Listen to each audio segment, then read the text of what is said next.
You know, this country is really divided, and it's so divided that we can't even agree on something that's very obvious to the human eye.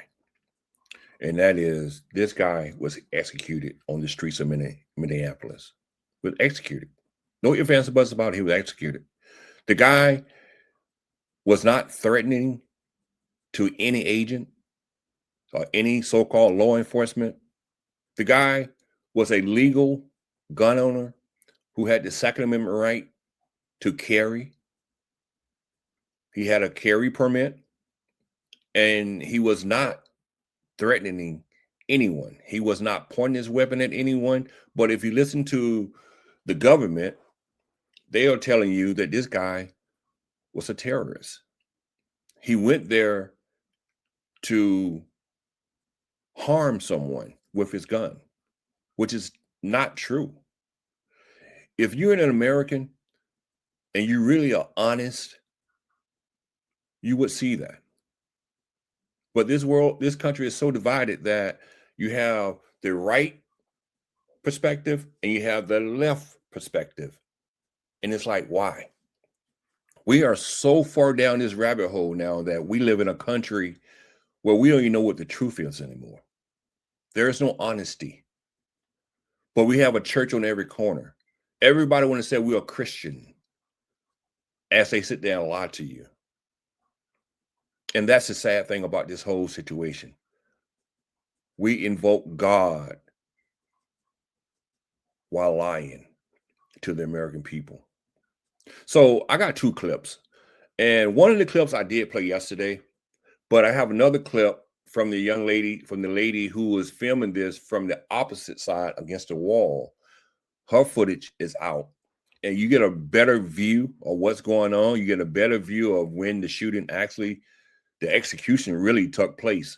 So what I'm going to do, I'm going to show you two clips, one from one side and one from the opposite side, to show you that one of the agents, border agents, ICE agents, or whoever, had pulled this guy's weapon seconds before he was shot. So, and that proves to you that this guy was not a threat to them because this guy was shot after his weapon was pulled.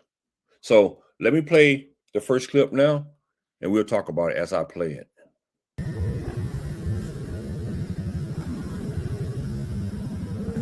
And now these clips are slowed down because I want y'all to see pretty much exactly what's going on. But like right now, the guy in the middle bent over is at this time trying to pull the weapon from the guy's hip. Now the gun is not in the guy's hand, the shooting victim's hand. The gun is in his holster at this time.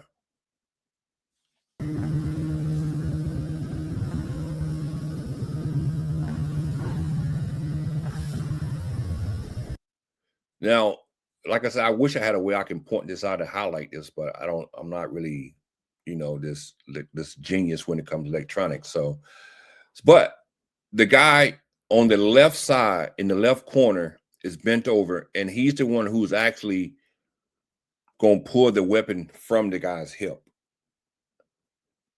Now, when I show it from the other side, you'll see that it's not the agent's weapon that he has in his hand. It's the shooting victim's weapon that he has in his hand.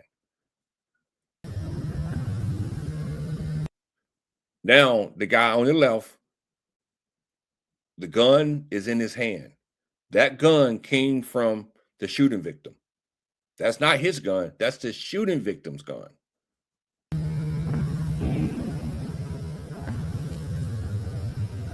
And at that time, the guy's being executed. He's being executed at that time. And if you look through the window of the car, you'll see that gun in the agent's hand. That gun came from the shooting victim. So when they executed that guy, he did not have his weapon on him at that time. And he never brandished that weapon.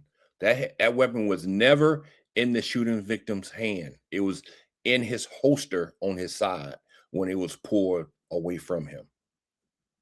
Now, let's look at it from a different angle.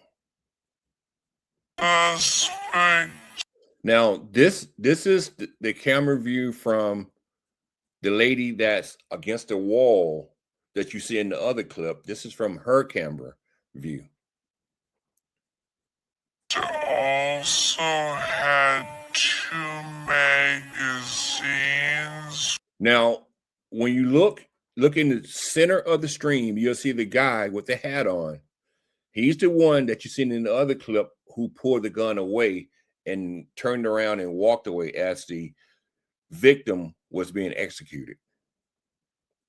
With ammunition in them that He looks, you see him moving in now. He's moving towards the guy. He looks in, he moves in towards the guy. He reaches down. And he's reaching for the guy's gun. He also had no ID. He's reaching for the guy's gun. This looks like a situation where an individual arrived at the scene. There. He's pulling the guy's gun. Now, this is my opinion because I couldn't hear the audio, but I'm thinking that the guy's saying gun, the agent is saying gun because he got his hands on the guy's gun now. If you notice, the guy in the black hat reaches for his gun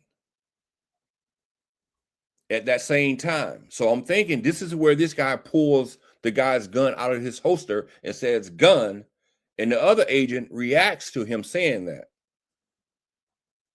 Inflict maximum. And that's when the agent fires his weapon into the victim. That's when he executes the guy. As the other agent is pulling his weapon from the victim's holster.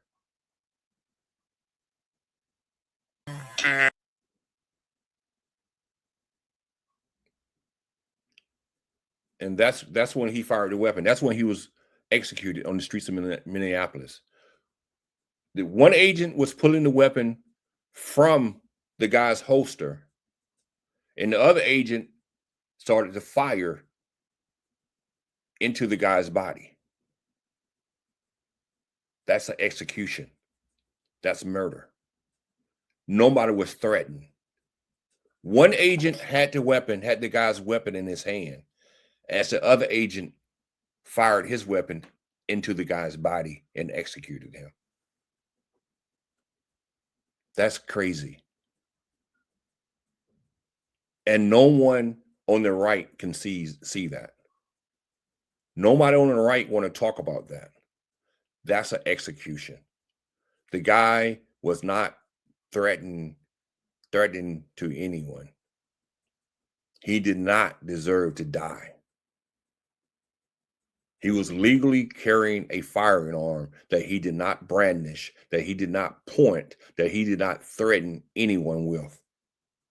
He was shot because one agent pulled his weapon from his holster, and while the other agent shot him, executed him on the streets of Minneapolis. That's ridiculous. But that's Trump's America. That is Trump's America.